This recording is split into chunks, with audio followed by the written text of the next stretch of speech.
में हम पढ़ रहे थे कॉमर्स, और कॉमर्स हमारी पूरी की पूरी बुक कंप्लीट हो गई, यानी कि हमारा सिलेबस कंप्लीट हो गया है। आज हम उसका लास्ट चैप्टर स्टार्ट करने वाले हैं, जिसका नाम है कंज्यूमर प्रोटेक्शन।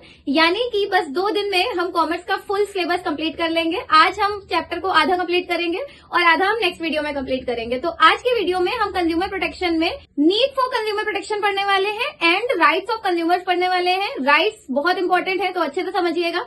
तो चलिए ज्यादा टाइम वेस्ट नहीं करते हैं और वीडियो शुरू करते हैं। आ जाइए। तो हम देखते हैं कंज्यूमर प्रोटेक्शन। सबसे पहले तो ये समझिए कि कंज्यूमर प्रोटेक्शन होता क्या है। तो कंज्यूमर प्रोटेक्शन का मतलब है कंज्यूमर्स को प्रोटेक्ट करना। इट मींस कंज्यूमर के राइट्स को प्रोटेक्ट करना।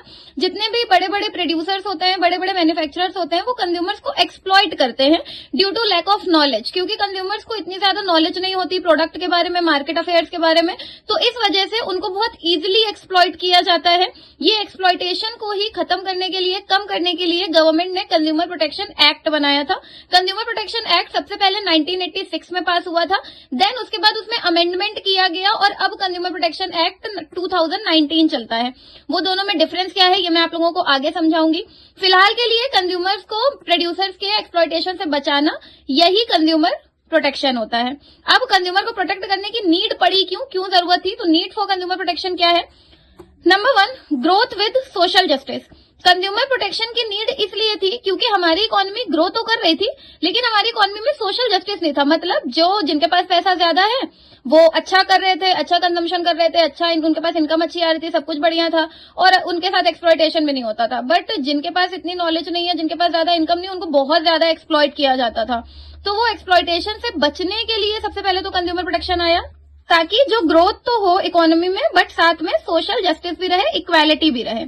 Next is multiple objectives. बहुत सारे और ऑब्जेक्टिव्स थे कंज्यूमर प्रोटेक्शन आने के। अगर कंज्यूमर प्रोटेक्शन आ जाएगा तो लोगों के राइट्स को, ह्यूमन राइट्स को प्रोटेक्ट किया जा सकता है, सोसाइटी के हिसाब से चीजें हो सकती हैं, रिसोर्सेज वेस्ट नहीं होंगी और बहुत सारी चीजें थी। तो मल्टीपल ऑब्जेक्टिव्स थे कंज्यूमर प्रोटेक्शन के आने के। Next is business is a means of human welfare. Business human welfare के लिए होता है। मतलब बिजनेस ऐसी चीज है जिसमें हम सोसाइटी के रिसोर्सेज यूज करते हैं और वो सोसाइटी के रिसोर्सेज सोसाइटी के वेलफेयर के लिए यूज होने चाहिए। ये नहीं कि हम रिसोर्सेज उनके यूज करें और उन्हें ही हम एक्सप्लॉइट करें। तो ह्यूमन वेलफेयर होना चाहिए।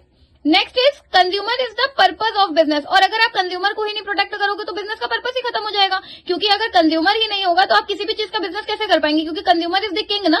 कंज्यूमर होता है मार्केट में, इस वजह से ही तो हम बिजनेस करते हैं, इसीलिए हम प्रोडक्ट बनाते हैं, इसीलिए हम सर्विसेज लॉन्च करते हैं। अगर कोई उसे कंज्यूम करने वाला ही नहीं होगा, मतलब अगर कंज्यूमर ही नहीं होगा तो बिजनेस का तो कोई मीनिंग ही नहीं रह जाएगा।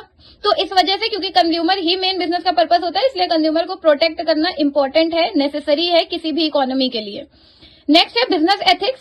बिजनेस एथिक्स, बहुत सारे बिजनेसमैन होते हैं जो गलत तरीके से काम करके अपना बिजनेस रन कराते हैं, पैसे कमाते हैं, जिसके लिए कंज्यूमर प्रोटेक्शन आना बहुत इंपॉर्टेंट है। जैसे एडल्टरेशन करके, बहुत सारी चीजें ओवर चार्ज करके, तो बहुत सारे तो बिजनेस एथिक्स फॉलो करें बिजनेसमैन, इसके लिए भी कंज्यूमर प्रोटेक्शन आना जरूरी था। तो ये सारी नीड है कंज्यूमर प्रोटेक्शन की। अब हम देखते हैं राइट्स ऑफ अ कंज्यूमर। एक कंज्यूमर के पास कौन कौन से राइट होते हैं। First, right to safety. Consumer के पास राइट है अपनी सेफ्टी का। मतलब कंज्यूमर अपनी सेफ्टी के लिए चीजें पूछ सकता है, जो भी वो जानना चाहता है, और कंज्यूमर की सेफ्टी प्रायोरिटी है, बाकी सारी चीजें सेकेंडरी हैं। Next, right to be informed. Consumer के पास फुल राइट है कि वो किसी भी अगर प्रोडक्ट को परचेज कर रहा है तो वो उसकी पूरी इन्फॉर्मेशन ले सकता है और वो पूरी इन्फॉर्मेशन उसे पता होनी चाहिए। अगर उसने नहीं भी पूछा है तो ये आपकी रिस्पॉन्सिबिलिटी बनती है कि आप उसे ये सारी चीजें बताएं। नेक्स्ट है राइट टू चूज। कंज्यूमर के पास अपने हिसाब से अपने मनपसंद प्रोडक्ट चूज करने का भी फुल राइट है। भले ही वो आपकी पूरी शॉप के सारे प्रोडक्ट देख डाले और वो कुछ ना खरीदे, बट उसके पास ये राइट है कि वो सिलेक्ट कर सकता है अपने हिसाब से और आपको उसे दिखाना पड़ेगा अगर आप बेचना चाहते हैं सामान तो।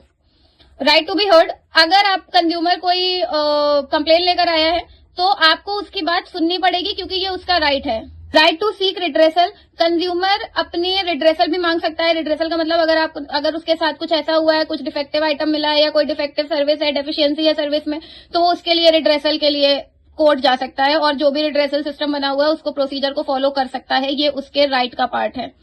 नेक्स्ट है right to consumer education. Full right है कंज्यूमर के पास अपनी नॉलेज एक्सपेंड करने का, नॉलेज बढ़ाने का, एजुकेट होने का। एजुकेट से मतलब यहाँ पे वो पढ़ाई लिखाई से नहीं है, मतलब कंज्यूमर को कंज्यूमर राइट्स के बारे में अवेयर होना चाहिए, एजुकेटेड रहना चाहिए कि उसके पास कौन कौन से राइट्स हैं और वो उनका मिसयूज ना करे। लास्ट है right to healthy environment. Next right consumer के पास ये है कि वो हेल्दी इन्वायरमेंट में रहे, मतलब उसके पास ये पूरा राइट है कि वो हेल्दी इन्वायरमेंट में रहे, और इसके लिए वो बिजनेसमैन को, सेल्समैन को बोल सकता है कि वो रिसोर्सेज को इस तरीके से एक्सप्लॉइट ना करे या बिजनेस इस तरीके से ना करे, एनवायरमेंट पॉल्यूट हो। ये राइट्स होते हैं एक कंज्यूमर के। तो स्टूडेंट्स, ये था वीडियो कंज्यूमर प्रोटेक्शन के ऊपर। हमने आज 2 टॉपिक्स कवर किए, बाकी के टॉपिक्स हम नेक्स्ट वीडियो में कवर करेंगे और चैप्टर को कंप्लीट करेंगे। अगर आपको कोई भी डाउट हो तो मुझे कमेंट सेक्शन में बताइए। अपनी अपनी बुक से इन डिटेल अच्छे से रीड करिए, स्पेशली राइट्स ऑफ कंज्यूमर्स, और वीडियो को लाइक करिए, दोस्तों के साथ शेयर करिए और चैनल को सब्सक्राइब करिए। Thank you so much.